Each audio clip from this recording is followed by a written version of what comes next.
बहुत ही प्यारे प्यारे 9वीं जमात के विद्यार्थियों, अज दी इस समाजिक सिक्ख्या की जमात विच तुहाडा सारिਆਂ ਦਾ बहुत बहुत स्वागत।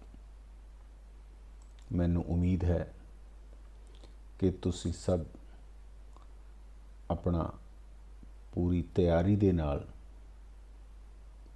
इस क्लास नू अटेंड करोगे अते जो भी अज मैं तुहाडे नाल गल करांगा उसनू बहुत वधिया ढंग दे नाल सीखोगे। प्यारे विद्यार्थियों, तुसी 8वीं जमात तक समाजिक सिक्ख्या दे सिर्फ 3 भाग पढ़े हैं: भूगोल, इतिहास अते नागरिक शास्त्र। हुण 9वीं जमात विच ये नवां भाग समाजिक सिक्ख्या का हिस्सा है। इस भाग का नाम है अर्थ शास्त्र।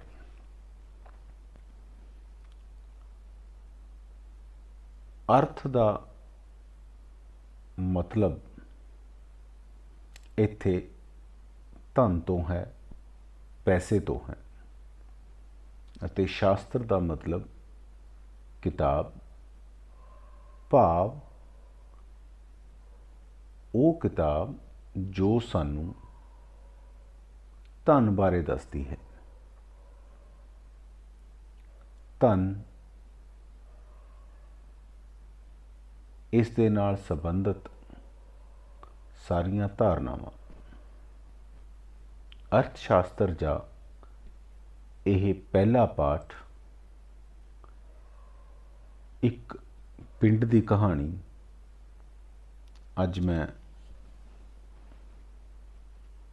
इस क्लास दे विच डिस्कस कर रहा। सब तो पहला असी जान पछाण अधीन देखांगे अर्थशास्त्र अते इस दियां मुढ़लियां धारनावां जिन्हां दा अर्थशास्त्र विच विशेष अर्थ हुंदा है बारे जानना इस पाठ का मंतव है। प्यारे विद्यार्थियों, अर्थशास्त्र दे विच कुछ मुढ़लियां धारनावां हन जिन्हां नूं चंगी तरह समझे बिना अगे वधना मुश्किल है अते इस पाठ दे विच असी उन्हां मुढ़लियां धारनावां बारे ही गल्लां करनियां हन। इस दे विच एक पिंड दी कहानी राहीं दर्शाया गया है कि उत्पादन दे कारकां दी सहायता नाल किस तरह दियां उत्पादन गतिविधियां हुंदियां हन। सो अगे चलते हाँ अते इस दे बारे जानने की कोशिश करते हैं। प्यारे बच्चों, जिवें कि तुसी सामने देख रहे हो, ये नीले दे बॉक्स दे विच लिखा होया है, अर्थशास्त्र मनुखी वर्तारे भाव व्यवहार का वो विज्ञान है जिसका संबंध दुर्लभ साधना का प्रयोग अजिहे ढंग नाल करन तो है जिस नाल उपभोक्ता अधिकतम संतुष्टि प्राप्त कर सके, उत्पादक अधिकतम लाभ प्राप्त कर सके अते समाज अपनी भलाई अधिकतम कर सके। इस परिभाषा नूं समझण दे लई सानू मुढ़लियां जिहड़ियां धारनावां ने उन्हां तो जाणू होना पवेगा। विद्यार्थियों, तुसी जानते ही हो कि साडे रोज़ाना जीवन विच सानू किन्नियां वस्तुओं की लोड़ पैंदी है।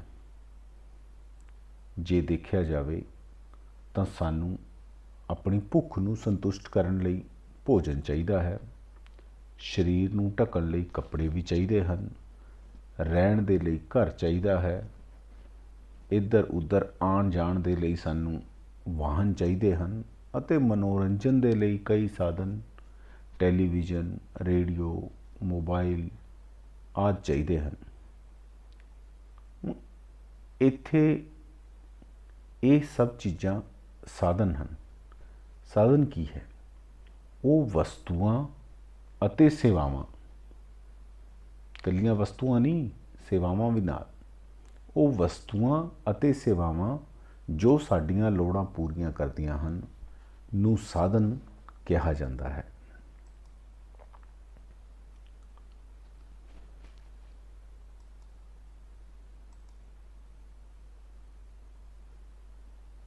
ਸਾਡੀਆਂ ਲੋੜਾਂ ਨੂੰ ਪੂਰਾ ਕਰਨ ਵਾਲੇ ਇਹ ਸਾਧਨ ਸੀਮਤ ਹਨ। ਮਨੁੱਖ ਵੱਲੋਂ ਸੀਮਤ ਸਾਧਨਾਂ ਨਾਲ ਅਸੀਮਤ ਲੋੜਾਂ ਦੀ ਪੂਰਤੀ ਕਰਨ ਵਾਲੇ ਵਿਵਹਾਰ ਦੇ ਅਧਿਐਨ ਨੂੰ ਅਸੀਂ ਅਰਥ ਸ਼ਾਸਤਰ ਕਹਿੰਦੇ ਹਾਂ। ਹੁਣ ਅਸੀਂ ਅਰਥ ਸ਼ਾਸਤਰ ਦੀਆਂ ਕੁਝ ਮੁੱਢਲੀਆਂ ਧਾਰਨਾਵਾਂ ਦੀ ਗੱਲ ਕਰਾਂਗੇ। ਵਸਤਾਂ ਉਹ ਛੂਹਣਯੋਗ ਚੀਜ਼ਾਂ ਹਨ ਜੋ ਮਨੁੱਖੀ ਲੋੜ ਨੂੰ ਸੰਤੁਸ਼ਟ ਕਰਦੀਆਂ ਹਨ, ਜਿਵੇਂ ਰੇਡੀਓ, ਪੱਖਾ। ਭਾਵ ਸਾਡੀ ਲੋੜ ਨੂੰ ਪੂਰੀਆਂ ਕਰਨ ਵਾਲੀਆਂ ਚੀਜ਼ਾਂ ਜਿਨ੍ਹਾਂ ਨੂੰ ਅਸੀਂ ਛੂਹ ਸਕਦੇ ਹਾਂ, ਉਹ ਵਸਤਾਂ ਅਖਵਾਉਂਦੀਆਂ ਹਨ। ਨੰਬਰ 2, ਸੇਵਾਵਾਂ। ਵਸਤੂਆਂ ਦੇ ਉਲਟ ਸੇਵਾਵਾਂ ਵਿੱਚ ਭੌਤਿਕਤਾ ਨਹੀਂ ਹੁੰਦੀ। ਜਿਵੇਂ ਅਧਿਆਪਕ ਦੁਆਰਾ ਪੜ੍ਹਾਉਣਾ। ਜਿਵੇਂ ਬੇਟਾ ਇੱਕ ਅਧਿਆਪਕ ਤੁਹਾਡੀ ਜਮਾਤ ਵਿੱਚ ਆ ਕੇ ਤੁਹਾਨੂੰ ਪੜ੍ਹਾਉਂਦਾ ਹੈ, ਉਹ ਸੇਵਾ ਦਿੰਦਾ ਹੈ। ਅਸੀਂ ਅਧਿਆਪਕ ਨੂੰ ਦੇਖ ਸਕਦੇ ਹਾਂ, ਪਰ ਉਸ ਦੇ ਦੁਆਰਾ ਦਿੱਤੀ ਗਈ ਜੋ ਸੇਵਾ ਹੈ ਉਸ ਨੂੰ ਛੂਹਣ ਦੇ ਅਸੀਂ ਅਯੋਗ ਹਾਂ। ਇਸ ਲਈ ਇਹ ਇੱਕ ਸੇਵਾ ਹੈ। ਨੰਬਰ 3, ਉਪਯੋਗਤਾ। ਕਿਸੇ ਵਸਤੂ ਜਾਂ ਸੇਵਾ ਵਿੱਚ ਲੋੜਾਂ ਨੂੰ ਸੰਤੁਸ਼ਟ ਕਰਨ ਦੀ ਸਮਰੱਥਾ ਨੂੰ ਉਪਯੋਗਤਾ ਜਾਂ ਤੁਸ਼ਟੀਕਰਨ ਕਹਿੰਦੇ ਹਨ। ਜਿਵੇਂ ਪਾਣੀ ਨਾਲ ਪਿਆਸ ਨੂੰ ਬੁਝਾਉਣਾ ਇਸ ਦੀ ਸਮਰੱਥਾ ਜਾਂ ਉਪਯੋਗਤਾ ਹੈ।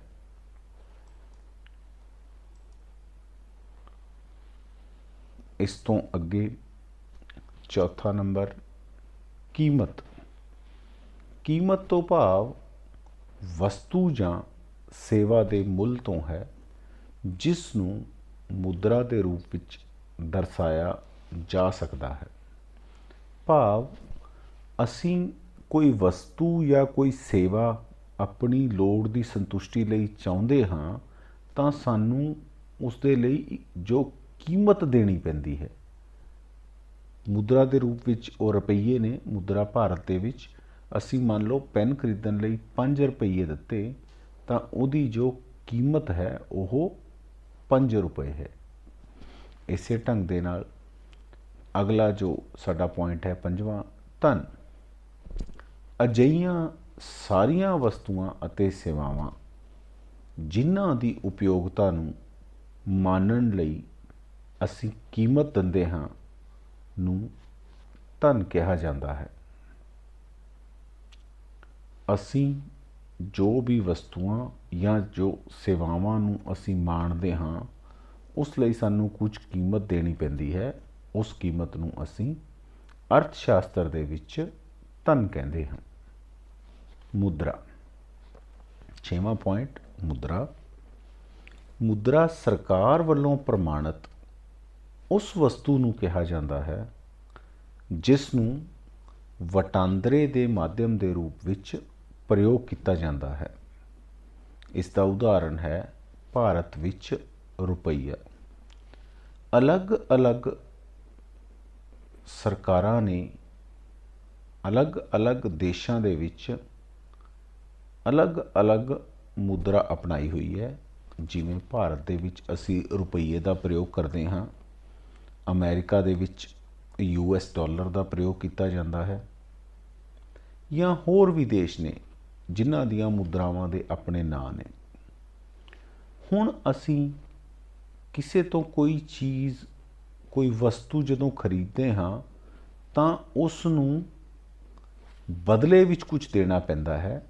ਉਹ ਬਦਲੇ ਦੇ ਵਿੱਚ ਦੇਣ ਵਾਲੇ ਜਿਹੜੇ ਕਰੰਸੀ ਨੋਟ ਨੇ, ਜਿਹਨੂੰ ਅਸੀਂ ਇੱਥੇ ਰੁਪਈਆ ਕਹਿੰਦੇ ਹਾਂ, ਉਹ ਅਸੀਂ ਦੇ ਕੇ ਵਟਾਂਦਰਾ ਕਰਦੇ ਹਾਂ। ਭਾਵ ਵਟਾਂਦਰੇ ਦਾ ਮਾਧਿਅਮ ਹੈ ਮੁਦਰਾ। ਮੁਦਰਾ ਦੀਆਂ ਵਿਸ਼ੇਸ਼ਤਾਵਾਂ। ਸਭ ਤੋਂ ਪਹਿਲੀ ਵਿਸ਼ੇਸ਼ਤਾ, ਮੁਦਰਾ ਵਟਾਂਦਰੇ ਦਾ ਮਾਧਿਅਮ ਹੈ।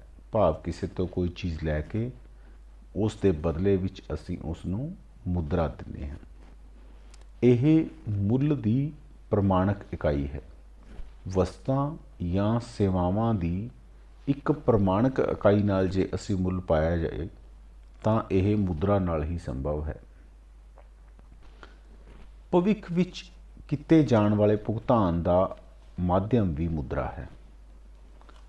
ਅੱਜ ਅਸੀਂ ਕਿਸੇ ਵਸਤੂ ਦੀ ਸਾਨੂੰ ਲੋੜ ਹੈ, ਅਸੀਂ ਉਹ ਵਸਤੂ ਖਰੀਦ ਲਈ ਅਤੇ ਵਟਾਂਦਰੇ ਦੇ ਵਿੱਚ ਉਸ ਨੂੰ ਜੋ ਅਸੀਂ ਦੇਣੀ ਸੀ ਕੀਮਤ, ਜੇ ਅਸੀਂ ਚਾਹੀਏ ਕਿ ਉਹ ਕੁਝ ਦਿਨਾਂ ਬਾਅਦ ਭਵਿੱਖ ਵਿੱਚ ਦਿੱਤੀ ਜਾਵੇ ਤਾਂ ਉਹ ਮੁਦਰਾ ਦੇ ਨਾਲ ਕੀਤਾ ਜਾ ਸਕਦਾ ਹੈ। ਸਰਕਾਰ ਵੱਲੋਂ ਇਸ ਨੂੰ ਮਾਨਤਾ ਦਿੱਤੀ ਜਾਂਦੀ ਹੈ। ਜਿਵੇਂ ਕਿ ਭਾਰਤ ਦੇ ਵਿੱਚ ਰੁਪਈਏ ਦੀ ਮਾਨਤਾ ਸਰਕਾਰ ਵੱਲੋਂ ਦਿੱਤੀ ਗਈ ਹੈ, ਇਸੇ ਤਰ੍ਹਾਂ ਅਲੱਗ-ਅਲੱਗ ਦੇਸ਼ਾਂ ਨੇ ਆਪਣੇ ਦੇਸ਼ਾਂ ਦੇ ਵਿੱਚ ਅਲੱਗ-ਅਲੱਗ ਸਰਕਾਰਾਂ ਨੇ ਅਲੱਗ-ਅਲੱਗ ਮੁਦਰਾ ਨੂੰ ਮਾਨਤਾ ਦਿੱਤੀ ਹੈ। ਮੁਦਰਾ ਨੂੰ ਕਿਸੇ ਵੀ ਥਾਂ ਤੇ ਲੈ ਕੇ ਜਾਇਆ ਜਾ ਸਕਦਾ ਹੈ। ਭਾਵ ਅਸੀਂ ਆਪਣਾ ਸ਼ਹਿਰ ਛੱਡ ਕੇ ਕਿਸੇ ਹੋਰ ਸ਼ਹਿਰ ਦੇ ਵਿੱਚ ਜਾ ਕੇ ਕੋਈ ਵਸਤੂ ਖਰੀਦਣਾ ਚਾਹੁੰਦੇ ਹਾਂ ਤਾਂ ਅਸੀਂ ਉਸ ਦੀ ਵਰਤੋਂ ਮੁਦਰਾ ਦੇ ਨਾਲ ਕਰ ਸਕਦੇ ਹਾਂ। ਇਸ ਤੋਂ ਬਾਅਦ ਮੰਗ। ਮੰਗ ਇੱਕ ਵਸਤੂ ਦੀ ਉਸ ਮਾਤਰਾ ਨੂੰ ਦਰਸਾਉਂਦੀ ਹੈ ਜਿਸ ਨੂੰ ਉਪਭੋਗੀ ਇੱਕ ਨਿਸ਼ਚਿਤ ਸਮੇਂ ਤੇ ਹਰ ਸੰਭਵ ਕੀਮਤ ਤੇ ਖਰੀਦਣ ਦੇ ਯੋਗ ਅਤੇ ਇੱਛੁਕ ਹੁੰਦਾ ਹੈ। ਜਿਵੇਂ ਕਿ ਉਦਾਹਰਨ ਸਰੂਪ ਇੱਕ ਵਿਅਕਤੀ 1 ਰੁਪਏ ਪ੍ਰਤੀ ਚਾਕਲੇਟ ਕੀਮਤ ਤੇ 5 ਚਾਕਲੇਟ ਖਰੀਦਣ ਲਈ ਤਿਆਰ ਹੈ ਤਾਂ ਅਸੀਂ ਕਹਾਂਗੇ ਕਿ ਮੰਗ ਹੈ ਜੋ ਉਹ 5 ਚਾਕਲੇਟ ਹੈ। ਠੀਕ ਹੈ ਜੀ। ਇਸ ਤੋਂ ਬਾਅਦ ਸਾਡੀ ਜੋ ਅਗਲੀ ਬੇਸਿਕ ਕਨਸੈਪਟ ਹੈ ਉਹ ਹੈ ਪੂਰਤੀ। ਮੰਗ ਅਤੇ ਪੂਰਤੀ ਦੋਵੇਂ ਇੱਕ ਦੂਜੇ ਨਾਲ ਜੁੜੀਆਂ ਹੋਈਆਂ ਨੇ। ਪੂਰਤੀ ਦੀ ਜੇ ਅਸੀਂ ਗੱਲ ਕਰੀਏ, ਪੂਰਤੀ ਤੋਂ ਭਾਵ ਵਸਤੂ ਦੀ ਉਹ ਮਾਤਰਾ ਹੈ ਜਿਹੜੀ ਇੱਕ ਵਿਕਰੇਤਾ ਇੱਕ ਨਿਸ਼ਚਿਤ ਸਮੇਂ ਤੇ ਨਿਸ਼ਚਿਤ ਕੀਮਤਾਂ ਤੇ ਵੇਚਣ ਲਈ ਤਿਆਰ ਹੈ। ਉਦਾਹਰਨ ਵਜੋਂ ਵਿਕਰੇਤਾ ਕੋਲ 50 ਚਾਕਲੇਟ ਹਨ। ਜਦੋਂ ਕੀਮਤ 5 ਰੁਪਏ ਪ੍ਰਤੀ ਚਾਕਲੇਟ ਹੁੰਦੀ ਹੈ, ਭਾਵ ਘੱਟ ਹੁੰਦੀ ਹੈ, ਤਾਂ ਵਿਕਰੇਤਾ ਕੋਈ ਵੀ ਚਾਕਲੇਟ ਵੇਚਣਾ ਨਹੀਂ ਚਾਹੁੰਦਾ। ਪਰ ਜਦੋਂ ਕੀਮਤ ਵੱਧ ਕੇ 10 ਰੁਪਏ ਪ੍ਰਤੀ ਚਾਕਲੇਟ ਹੁੰਦੀ ਹੈ ਤਾਂ ਵਿਕਰੇਤਾ 10 ਚਾਕਲੇਟ ਵੇਚਣ ਲਈ ਤਿਆਰ ਹੁੰਦਾ ਹੈ। ਇਸ ਸਮੇਂ ਪੂਰਤੀ 10 ਚਾਕਲੇਟ ਹੋਵੇਗੀ। ਪਰ ਜਦੋਂ ਕੀਮਤ ਵੱਧ ਕੇ 20 ਰੁਪਏ ਪ੍ਰਤੀ ਚਾਕਲੇਟ ਹੋ ਜਾਵੇ ਤਾਂ ਵਿਕਰੇਤਾ 30 ਚਾਕਲੇਟ ਵੇਚ ਰਿਹਾ ਹੈ, ਇਸ ਲਈ ਪੂਰਤੀ ਵੱਧ ਕੇ 30 ਚਾਕਲੇਟ ਹੋਵੇਗੀ।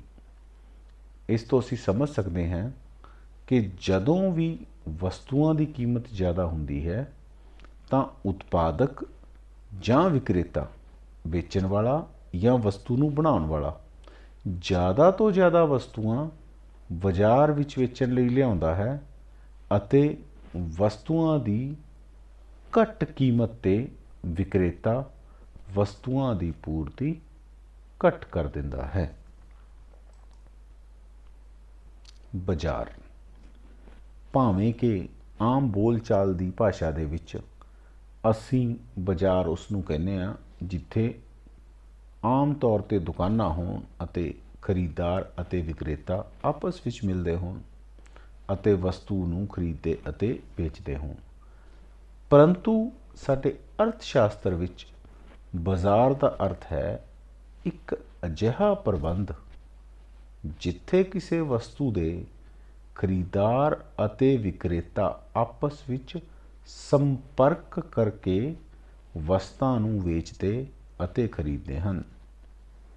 ਇੱਥੇ ਇਹ ਜ਼ਰੂਰੀ ਨਹੀਂ ਕਿ ਉਹ ਖਰੀਦਦਾਰ ਅਤੇ ਵਿਕਰੇਤਾ ਇੱਕ ਦੂਸਰੇ ਦੇ ਸਾਹਮਣੇ ਆਉਣ, ਬਲਕਿ ਉਹ ਕਿਸੇ ਦੂਸਰੇ ਤਰੀਕੇ ਨਾਲ ਵੀ ਸੰਪਰਕ ਵਿੱਚ ਆ ਕੇ ਖਰੀਦ ਵੇਚ ਕਰ ਸਕਦੇ ਹਨ, ਜਿਵੇਂ ਕਿ ਟੈਲੀਫੋਨ ਰਾਹੀਂ, ਈਮੇਲ ਰਾਹੀਂ, ਆਨਲਾਈਨ ਰਾਹੀਂ ਕਿਸੇ ਵੀ ਤਰ੍ਹਾਂ ਨਾਲ ਸੰਪਰਕ ਕੀਤਾ ਜਾ ਸਕਦਾ ਹੈ।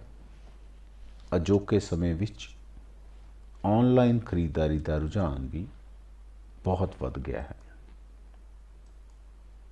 ਲਾਗਤ, ਵਸਤੂ ਦੇ ਉਤਪਾਦਨ ਤੋਂ ਲੈ ਕੇ ਵਿਕਰੀ ਕਰਨ ਤੱਕ ਮੁਦਰਾ ਦੇ ਰੂਪ ਵਿੱਚ ਜੋ ਰਾਸ਼ੀ ਖਰਚ ਕੀਤੀ ਜਾਂਦੀ ਹੈ ਉਸ ਨੂੰ ਲਾਗਤ ਕਿਹਾ ਜਾਂਦਾ ਹੈ। ਉਦਾਹਰਣ ਵਜੋਂ ਉਤਪਾਦਕ ਨੂੰ ਵਸਤੂਆਂ ਦੇ ਉਤਪਾਦਨ ਤੋਂ ਲੈ ਕੇ ਉਹਨਾਂ ਨੂੰ ਬਾਜ਼ਾਰ ਵਿੱਚ ਵੇਚਣ ਤੱਕ ਬਹੁਤ ਸਾਰੇ ਖਰਚੇ ਕਰਨੇ ਪੈਂਦੇ ਹਨ, ਜਿਵੇਂ ਕੱਚਾ ਮਾਲ ਖਰੀਦਣਾ, ਮਜ਼ਦੂਰੀ ਦੇਣੀ, ਬਿਜਲੀ ਦਾ ਖਰਚ। ਇਹ ਸਾਰੇ ਖਰਚ ਲਾਗਤ ਅਖਵਾਉਂਦੇ ਹਨ। ਇਹ ਲਾਗਤ ਦੇ ਰੂਪ ਵਿੱਚ ਖਰਚ ਕਰਨੇ ਪੈਂਦੇ ਹਨ। ਆਮਦਨ, ਵਸਤੂਆਂ ਦੀ ਵਿਕਰੀ ਅਤੇ ਸੇਵਾਵਾਂ ਪ੍ਰਦਾਨ ਕਰਨ ਦੇ ਬਦਲੇ ਇੱਕ ਵਿਅਕਤੀ ਨੂੰ ਜੋ ਰਾਸ਼ੀ ਪ੍ਰਾਪਤ ਹੁੰਦੀ ਹੈ ਉਸ ਨੂੰ ਆਮਦਨ ਕਹਿੰਦੇ ਹਨ। ਉਦਾਹਰਣ ਵਜੋਂ ਇੱਕ ਫਰਮ ਹਰ ਰੋਜ਼ 100 ਕਮੀਜ਼ਾਂ ਤਿਆਰ ਕਰਦੀ ਹੈ। 100 ਰੁਪਏ ਕੀਮਤ ਨਾਲ ਪ੍ਰਤੀ ਕਮੀਜ਼ ਵੇਚਣ 'ਤੇ ਉਸ ਨੂੰ 10,000 ਰੁਪਏ ਪ੍ਰਾਪਤ ਹੁੰਦੇ ਹਨ।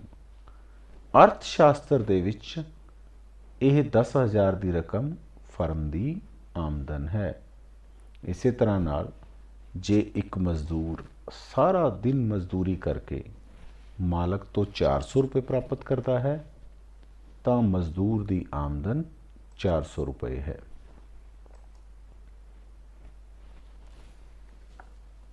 ਆਰਥਿਕ ਕਿਰਿਆਵਾਂ, ਹਰ ਮਨੁੱਖ ਸੀਮਤ ਸਾਧਨਾਂ ਨਾਲ ਆਪਣੀਆਂ ਅਸੀਮਤ ਲੋੜਾਂ ਨੂੰ ਪੂਰੀਆਂ ਕਰਨ ਲਈ ਕੁਝ ਕਿਰਿਆਵਾਂ ਕਰਦਾ ਹੈ।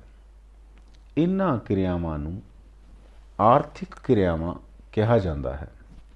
ਇਹ ਕਿਰਿਆਵਾਂ ਧਨ ਕਮਾਉਣ ਲਈ ਕੀਤੀਆਂ ਜਾਂਦੀਆਂ ਹਨ। ਅਸੀਂ ਉਦਾਹਰਨ ਦੇ ਰੂਪ ਵਿੱਚ ਇੱਕ ਅਧਿਆਪਕ ਦੀ ਗੱਲ ਕਰ ਸਕਦੇ ਹਾਂ, ਇੱਕ ਡਾਕਟਰ ਦੀ ਗੱਲ ਕਰ ਸਕਦੇ ਹਾਂ। ਜੇ ਅਧਿਆਪਕ ਸਕੂਲ ਵਿੱਚ ਪੜ੍ਹਾਉਂਦਾ ਹੈ, ਡਾਕਟਰ ਕਿਸੇ ਮਰੀਜ਼ ਦਾ ਇਲਾਜ ਕਰਦਾ ਹੈ, ਤਾਂ ਇਹ ਸੇਵਾਵਾਂ ਦੇਣ ਦੇ ਬਦਲੇ ਇਹਨਾਂ ਦੁਆਰਾ ਧਨ ਕਮਾਇਆ ਜਾ ਰਿਹਾ ਹੈ। ਤਾਂ ਇਹ ਇੱਕ ਆਰਥਿਕ ਕਿਰਿਆ ਵਾ। ਆਰਥਿਕ ਕਿਰਿਆਵਾਂ ਦਾ ਸੰਬੰਧ ਧਨ ਦੇ ਉਪਭੋਗ, ਉਤਪਾਦਨ, ਵਟਾਂਦਰਾ ਅਤੇ ਵੰਡ ਵਿੱਚ ਹੁੰਦਾ ਹੈ।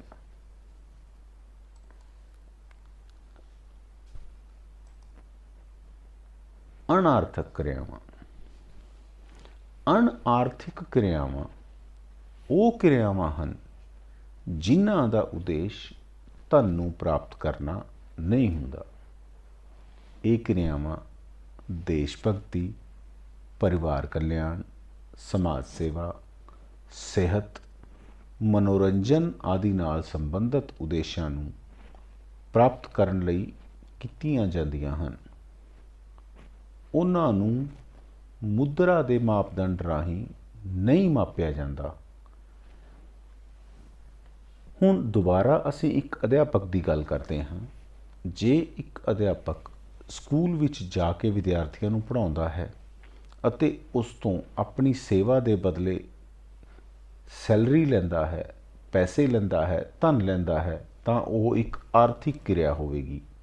ਪਰ ਉਹੀ ਅਧਿਆਪਕ ਆਪਣੇ ਘਰ ਵਿੱਚ ਆਪਣੇ ਪੁੱਤਰ ਨੂੰ ਪੜ੍ਹਾਉਂਦਾ ਹੈ, ਇਸ ਦੇ ਬਦਲੇ ਉਸ ਨੂੰ ਕੋਈ ਫੀਸ ਦੀ ਪ੍ਰਾਪਤੀ ਨਹੀਂ ਹੁੰਦੀ, ਕੋਈ ਧਨ ਦੀ ਪ੍ਰਾਪਤੀ ਨਹੀਂ ਹੁੰਦੀ, ਤਾਂ ਆਪਣੇ ਘਰ ਵਿੱਚ ਆਪਣੇ ਪੁੱਤਰ ਨੂੰ ਪੜ੍ਹਾਉਣਾ ਇੱਕ ਅਣ ਆਰਥਿਕ ਕਿਰਿਆ ਮੰਨੀ ਜਾਵੇਗੀ। ਪਿਆਰੇ ਵਿਦਿਆਰਥੀਓ, ਇਹ ਸਨ ਮੁੱਢਲੀਆਂ ਧਾਰਨਾਵਾਂ। ਇਹਨਾਂ ਮੁੱਢਲੀਆਂ ਧਾਰਨਾਵਾਂ ਨੂੰ ਜਾਣਨ ਤੋਂ ਬਾਅਦ ਅਸੀਂ ਹੁਣ ਉਤਪਾਦਨ, ਜੋ ਕਿ ਇੱਕ ਮੁੱਖ ਆਰਥਿਕ ਕਿਰਿਆ ਹੈ, ਉਸ ਦੇ ਬਾਰੇ ਪੜ੍ਹਾਂਗੇ। ਉਤਪਾਦਨ ਉਹ ਆਰਥਿਕ ਕਿਰਿਆ ਹੈ ਜਿਸ ਦੇ ਰਾਹੀਂ ਵਸਤਾਂ ਅਤੇ ਸੇਵਾਵਾਂ ਦੀ ਉਪਯੋਗਤਾ ਜਾਂ ਮੁੱਲ ਵਿੱਚ ਵਾਧਾ ਕੀਤਾ ਜਾਂਦਾ ਹੈ। ਉਤਪਾਦਨ ਦਾ ਮੁੱਖ ਉਦੇਸ਼ ਇਹੋ ਜਿਹੀਆਂ ਵਸਤੂਆਂ ਅਤੇ ਸੇਵਾਵਾਂ ਦਾ ਉਤਪਾਦਨ ਕਰਨਾ ਹੈ ਜਿਨ੍ਹਾਂ ਦੀ ਸਾਨੂੰ ਲੋੜ ਹੈ। ਉਦਾਹਰਨ ਦੇ ਰੂਪ ਵਿੱਚ ਇੱਕ ਲੱਕੜੀ ਦੀ ਜੋ ਕੀਮਤ ਹੈ ਜਾਂ ਮੁੱਲ ਹੈ ਉਹ ਘੱਟ ਹੋਵੇਗਾ, ਪਰ ਜੇ ਇੱਕ ਤਰਖਾਣ ਲੱਕੜੀ ਤੋਂ ਮੇਜ਼, ਕੁਰਸੀ, ਸੋਫਾ ਸੈੱਟ ਅਜਿਹਾ ਫਰਨੀਚਰ ਬਣਾਉਂਦਾ ਹੈ ਤਾਂ ਉਸ ਦਾ ਮੁੱਲ ਵੱਧ ਜਾਵੇਗਾ। ਇਸ ਨੂੰ ਅਸੀਂ ਉਤਪਾਦਨ ਕਹਾਂਗੇ। ਇਸੇ ਢੰਗ ਨਾਲ ਇੱਕ ਘੁਮਿਆਰ ਮਿੱਟੀ ਦੇ ਭਾਂਡੇ ਬਣਾਉਂਦਾ ਹੈ, ਲੁਹਾਰ ਲੋਹੇ ਦੇ ਔਜ਼ਾਰ ਬਣਾਉਂਦਾ ਹੈ। ਇਹਨਾਂ ਕਿਰਿਆਵਾਂ ਵਿੱਚ ਅਸੀਂ ਲੱਕੜ ਨੂੰ, ਮਿੱਟੀ ਨੂੰ, ਲੋਹਾ, ਦੁੱਧ, ਇਹਨਾਂ ਸਾਰੀਆਂ ਵਸਤੂਆਂ ਦੀ ਉਪਯੋਗਤਾ ਵਿੱਚ ਅਤੇ ਇਹਨਾਂ ਦੀਆਂ ਕੀਮਤਾਂ ਵਿੱਚ ਵਾਧਾ ਕੀਤਾ। ਇਸ ਲਈ ਇਸ ਸਾਰੀ ਕਿਰਿਆ ਨੂੰ ਉਤਪਾਦਨ ਕਿਹਾ ਜਾਂਦਾ ਹੈ। ਉਤਪਾਦਨ ਦੇ ਸਾਧਨ। ਵਸਤੂਆਂ ਦੇ ਉਤਪਾਦਨ ਦੇ ਲਈ 4 ਸਾਧਨਾਂ ਦੀ ਲੋੜ ਪੈਂਦੀ ਹੈ: ਭੂਮੀ, ਕਿਰਤ, ਪੂੰਜੀ ਅਤੇ ਉਦਮੀ। ਇਹਨਾਂ ਵਿੱਚ ਭੂਮੀ ਇੱਕ ਕੁਦਰਤੀ ਸਾਧਨ ਹੈ ਜੋ ਸਾਨੂੰ ਕੁਦਰਤ ਵੱਲੋਂ ਮਿਲਿਆ ਹੈ। ਕਿਰਤ ਇੱਕ ਮਨੁੱਖੀ ਸਾਧਨ ਹੈ। ਪੂੰਜੀ ਇੱਕ ਅਜਿਹਾ ਸਾਧਨ ਹੈ ਜੋ ਭੂਮੀ ਅਤੇ ਕਿਰਤ ਦੇ ਮਿਸ਼ਰਣ ਦਾ ਨਤੀਜਾ ਹੈ। ਉਦਮੀ ਉਹ ਮਨੁੱਖੀ ਸਾਧਨ ਹੈ ਜੋ ਬਾਕੀ ਸਾਧਨਾਂ ਨੂੰ ਇਕੱਠਾ ਕਰਕੇ ਉਤਪਾਦਨ ਦਾ ਜੋਖਮ ਉਠਾਉਂਦਾ ਹੈ।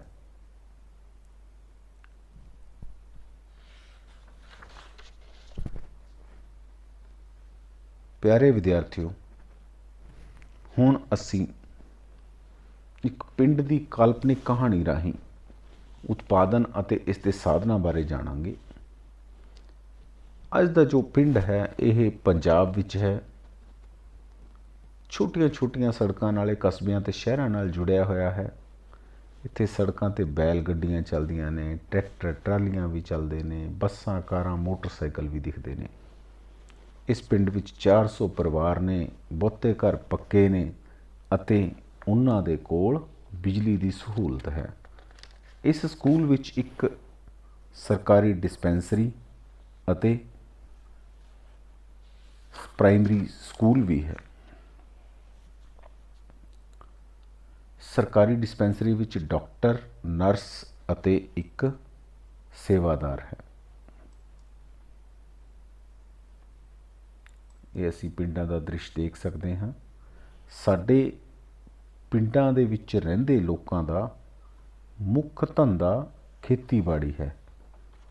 ਇਸ ਪਿੰਡ ਦਾ ਮੁੱਖ ਧੰਦਾ ਵੀ ਖੇਤੀਬਾੜੀ ਹੈ।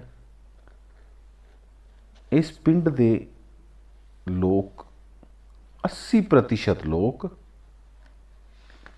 ਆਪਣੀ ਰੋਜੀ ਰੋਟੀ ਲਈ ਖੇਤੀ ਦੇ ਉੱਪਰ ਨਿਰਭਰ ਕਰਦੇ ਹਨ। ਜਿਵੇਂ ਕਿ ਹਰ ਉਤਪਾਦਨ ਲਈ 4 ਕਾਰਕਾਂ ਭੂਮੀ, ਕਿਰਤ, ਪੂੰਜੀ ਅਤੇ ਉਦਮੀ ਦੀ ਜ਼ਰੂਰਤ ਪੈਂਦੀ ਹੈ, ਉਸੇ ਤਰ੍ਹਾਂ ਹੀ ਹੁਣ ਅਸੀਂ ਖੇਤੀ ਉਤਪਾਦਨ ਲਈ ਲੋੜੀਂਦੇ ਇਹਨਾਂ 4 ਕਾਰਕਾਂ ਬਾਰੇ ਪੜ੍ਹਾਂਗੇ। ਭੂਮੀ। ਖੇਤੀਯੋਗ ਭੂਮੀ ਉਤਪਾਦਨ ਦਾ ਮੁੱਖ ਸਾਧਨ ਹੈ। ਜਿਵੇਂ ਕਿ ਮੈਂ ਤੁਹਾਨੂੰ ਪਹਿਲਾਂ ਹੀ ਦੱਸਿਆ ਹੈ, ਇਹ ਇੱਕ ਕੁਦਰਤੀ ਦੇਣ ਹੈ, ਕੁਦਰਤ ਦੁਆਰਾ ਦਿੱਤਾ ਗਿਆ ਹੈ। ਪਿੰਡ ਵਿੱਚ ਭੂਮੀ ਦਾ ਖੇਤਰ ਸੀਮਤ ਅਤੇ ਨਿਸ਼ਚਿਤ ਹੈ, ਭਾਵ ਇਹ ਵਧਾਇਆ ਜਾਂ ਘਟਾਇਆ ਨਹੀਂ ਜਾ ਸਕਦਾ, ਪਰ ਪਿੰਡ ਦੀ ਜਿਹੜੀ ਜਨਸੰਖਿਆ ਹੈ ਉਹ ਹਰ ਸਾਲ ਵਧ ਰਹੀ ਹੈ। ਖੇਤੀਯੋਗ ਭੂਮੀ ਨੂੰ ਵਧਾਇਆ ਨਹੀਂ ਜਾ ਸਕਦਾ ਕਿਉਂਕਿ ਨਾਲ ਲੱਗਦੀ ਜੋ ਜ਼ਮੀਨ ਉਹ ਦੂਸਰੇ ਪਿੰਡਾਂ ਦੀ ਹੈ। ਹਾਲਾਂਕਿ ਭੂਮੀ ਸਥਿਰ ਹੈ, ਪਰ ਫਿਰ ਵੀ ਇਸ ਦੇ ਵੱਖ-ਵੱਖ ਹਿੱਸਿਆਂ ਦੀ ਉਪਜਾਊ ਸ਼ਕਤੀ ਵੱਖੋ ਵੱਖਰੀ ਹੈ, ਭਾਵ ਕਿਸੇ ਦੇ ਵਿੱਚ ਜ਼ਿਆਦਾ ਫਸਲ ਹੁੰਦੀ ਹੈ, ਕਿਸੇ ਦੇ ਵਿੱਚ ਘੱਟ ਫਸਲ ਹੁੰਦੀ ਹੈ। ਭੂਮੀ ਦੀਆਂ ਵਿਸ਼ੇਸ਼ਤਾਵਾਂ। ਭੂਮੀ ਕੁਦਰਤ ਵੱਲੋਂ ਦਿੱਤੀ ਗਈ ਇੱਕ ਅਣਮੁੱਲੀ ਸੁਗਾਤ ਹੈ। ਇਸ ਦੀ ਪੂਰਤੀ ਸੀਮਤ ਹੈ, ਭਾਵ ਇਸ ਨੂੰ ਅਸੀਂ ਵਧਾ ਨਹੀਂ ਸਕਦੇ। ਭੂਮੀ ਸਥਿਰ ਹੈ। ਪਿੰਡ ਦੀ ਸਾਰੀ ਖੇਤੀਯੋਗ ਭੂਮੀ ਅਸੀਂ ਖੇਤੀ ਲਈ ਵਰਤ ਰਹੇ ਹਾਂ। ਕੋਈ ਹਿੱਸਾ ਇਸ ਦਾ ਖਾਲੀ ਨਹੀਂ ਹੈ। ਇਸ ਦੇ ਵਿੱਚ ਅਲੱਗ-ਅਲੱਗ ਤਰੀਕੇ ਦੀਆਂ ਫਸਲਾਂ ਬੀਜੀਆਂ ਜਾਂਦੀਆਂ ਹਨ। ਕਈ ਥਾਵਾਂ ਦੇ ਉੱਪਰ, ਜਿਵੇਂ ਇਸ ਪਿੰਡ ਦੀ ਗੱਲ ਕਰੀਏ ਤਾਂ ਅਸੀਂ ਇਹਨਾਂ ਦੇ ਵਿੱਚ ਮੁੱਖ ਫਸਲਾਂ ਜੋ ਹੈਗੀਆਂ ਨੇ ਹਾੜੀ ਅਤੇ ਸਾਉਣੀ ਦੀਆਂ ਲਈਆਂ ਜਾਂਦੀਆਂ ਨੇ। ਸਾਡੇ ਪਿੰਡਾਂ ਦੇ ਵਿੱਚ ਸਿੰਚਾਈ ਦਾ ਜਿਹੜਾ ਵਿਵਸਥਾ ਉਹ ਵੀ ਕੋਈ ਬਹੁਤੀ ਵਧੀਆ ਨਹੀਂ ਹੈਗੀ। ਬਹੁ ਫਸਲੀ ਪ੍ਰਣਾਲੀ ਤੋਂ ਇਲਾਵਾ ਜ਼ਮੀਨ ਦੇ ਇੱਕ ਟੁਕੜੇ ਤੋਂ ਵੱਧ ਉਤਪਾਦਨ ਕਰਨ ਦਾ ਜਿਹੜਾ ਦੂਜਾ ਤਰੀਕਾ ਹੈ ਉਹ ਖੇਤੀ ਦੇ ਆਧੁਨਿਕ ਢੰਗਾਂ ਦਾ ਪ੍ਰਯੋਗ ਕਰਨਾ ਹੈ। ਸਾਡੀ ਭੂਮੀ ਦੀ ਇੱਕ ਹੋਰ ਵਿਸ਼ੇਸ਼ਤਾ ਹੈ ਭੂਮੀ ਦੀ ਅਵਿਨਾਸ਼ਤਾ। ਅਵਿਨਾਸ਼ਤਾ ਤੋਂ ਭਾਵ ਭੂਮੀ ਇੱਕ ਅਜਿਹਾ ਸਾਧਨ ਹੈ ਜਿਸ ਨੂੰ ਖਤਮ ਨਹੀਂ ਕੀਤਾ ਜਾ ਸਕਦਾ। ਇਹ ਅਵਿਨਾਸ਼ੀ ਹੈ, ਇਹ ਖਤਮ ਨਹੀਂ ਹੋਵੇਗੀ। ਹੁਣ ਇੱਕ ਖਾਸ ਗੱਲ ਭੂਮੀ ਦੀ ਵੰਡ ਹੈ ਕਿ ਸਾਡੇ ਦੇਸ਼ ਵਿੱਚ ਜੋ ਪਿੰਡ ਹਨ ਉਹਨਾਂ ਕੋਲ ਖੇਤੀ ਵਾਸਤੇ ਭੂਮੀ ਦਾ ਉਚਿਤ ਖੇਤਰਫਲ ਨਹੀਂ ਹੈ। ਪਿੰਡ ਵਿੱਚ 20 ਪਰਿਵਾਰ ਹਨ ਜੋ ਜ਼ਿਆਦਾ ਭੂਮੀ ਦੇ ਮਾਲਕ ਹਨ। 100 ਪਰਿਵਾਰ ਜਿਹੜੇ ਹੈਗੇ ਹਨ ਉਹ ਦਰਮਿਆਨੇ ਖੇਤੀ ਦੇ ਮਾਲਕ ਹਨ ਅਤੇ ਬਾਕੀ 50 ਪਰਿਵਾਰ ਅਜਿਹੇ ਹਨ ਜਿਨ੍ਹਾਂ ਕੋਲ ਖੇਤੀ ਲਈ ਜ਼ਮੀਨ ਵੀ ਨਹੀਂ ਹੈ। ਇਹ ਖੇਤਾਂ ਦੇ ਆਕਾਰ ਬੜੇ ਛੋਟੇ ਹਨ। ਇਸੇ ਕਰਕੇ ਬਹੁਤੇ ਜਿਹੜੇ ਕਿਸਾਨ ਨੇ ਉਹ ਵੀ ਛੋਟੇ ਕਿਸਾਨ ਨੇ, ਇਹਨਾਂ ਕੋਲ ਘੱਟ ਜ਼ਮੀਨ ਹੈ। ਭੂਮੀ ਦੀ ਸਥਿਰਤਾ ਦੇ ਕਾਰਨ ਛੋਟੇ ਹਿੱਸਿਆਂ ਵਿੱਚ ਵੰਡੀ ਹੋਈ ਆਪਣੀ ਭੂਮੀ ਨੂੰ ਇਕੱਠਾ ਕਰਨ ਦੇ ਵਿੱਚ ਜਿਹੜੇ ਕਿਸਾਨ ਨੇ ਉਹ ਅਸਮਰੱਥ ਹਨ। ਹੁਣ ਅਸੀਂ ਅਗਲੇ ਕਾਰਕ ਕਿਰਤ ਵੱਲ ਚੱਲਾਂਗੇ। ਆਮ ਤੌਰ ਦੇ ਉੱਪਰ ਇਹ ਮੰਨਿਆ ਜਾਂਦਾ ਹੈ ਕਿ ਕਿਰਤ ਤੋਂ ਭਾਵ ਹੈ ਆਪਣੇ ਹੱਥ ਨਾਲ ਮਿਹਨਤ ਕਰਨਾ, ਪਰ ਅਰਥ ਸ਼ਾਸਤਰ ਵਿੱਚ ਕਿਰਤ ਦਾ ਅਰਥ ਮਨੁੱਖ ਦੇ ਸਾਰੇ ਉਪਰਾਲਿਆਂ ਸਰੀਰਕ ਅਤੇ ਮਾਨਸਿਕ ਤੋਂ ਹੈ ਜੋ ਧਨ ਪ੍ਰਾਪਤੀ ਲਈ ਕਰਦੇ ਹਾਂ। ਜੇਕਰ ਅਸੀਂ ਆਪਣੀ ਖੁਸ਼ੀ ਲਈ ਕੋਈ ਖੇਡ ਖੇਡਦੇ ਹਾਂ ਤਾਂ ਇਹ ਕਿਰਿਆ ਕਿਰਤ ਨਹੀਂ ਮੰਨੀ ਜਾਵੇਗੀ। ਕਿਰਿਆ ਕਿਰਤ ਉਹੀ ਅਖਵਾਉਂਦੀ ਹੈ ਜੋ ਆਰਥਿਕ ਮਿਹਨਤਾਨਾ ਭਾਵ ਧਨ ਦੀ ਪ੍ਰਾਪਤੀ ਦੇ ਲਈ ਕੀਤੀ ਗਈ ਹੋਵੇ। ਕਿਰਿਆ ਦੀਆਂ ਵਿਸ਼ੇਸ਼ਤਾਵਾਂ ਹਨ। ਇਹ ਇੱਕ ਕਿਰਿਆਸ਼ੀਲ ਸਾਧਨ ਹੈ। ਕਿਰਤ ਦੀ ਪੂਰਤੀ ਨੂੰ ਵਧਾਇਆ ਅਤੇ ਘਟਾਇਆ ਜਾ ਸਕਦਾ ਹੈ। ਭਾਰਤ ਵਿੱਚ ਕਿਰਤੀਆਂ ਦੀ ਜਨਸੰਖਿਆ ਵੱਧ ਹੈ। ਕਿਰਤ ਨੂੰ ਵੇਚਿਆ ਅਤੇ ਖਰੀਦਿਆ ਜਾਂਦਾ ਹੈ। ਕਿਰਤ ਗਤੀਸ਼ੀਲ ਹੈ।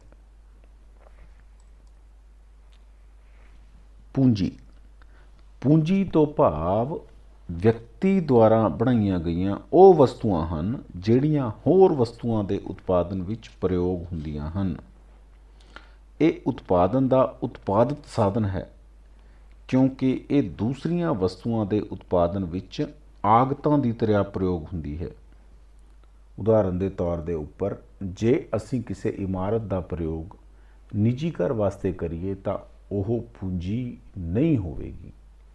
ਜੇਕਰ ਇਸ ਨੂੰ ਅਸੀਂ ਉਤਪਾਦਨ ਦੇ ਉਦੇਸ਼ ਨਾਲ ਵਰਤਾਂਗੇ ਤਾਂ ਇਸ ਨੂੰ ਪੂੰਜੀ ਮੰਨਿਆ ਜਾਵੇਗਾ, ਕਿਉਂਕਿ ਜਦੋਂ ਕਿਸੇ ਫੈਕਟਰੀ ਦੀ ਇਮਾਰਤ ਵਸਤੂਆਂ ਦੇ ਉਤਪਾਦਨ ਲਈ ਵਰਤੀ ਜਾਂਦੀ ਹੈ ਤਾਂ ਉਹ ਪੂੰਜੀ ਹੈ। ਬੈਂਕਾਂ ਵਿੱਚ ਰੱਖੀ ਗਈ ਮੁਦਰਾ ਪੂੰਜੀ ਹੈ, ਕਿਉਂਕਿ ਬੈਂਕ ਉਤਪਾਦਕ ਨੂੰ ਮੁਦਰਾ ਉਧਾਰ ਦਿੰਦਾ ਹੈ, ਜਿਹੜਾ ਕਿ ਇਸ ਦਾ ਪ੍ਰਯੋਗ ਪੂੰਜੀ ਦੀ ਤਰ੍ਹਾਂ ਕਰਦਾ ਹੈ। ਇਹ ਕਰੂੰਗੀ।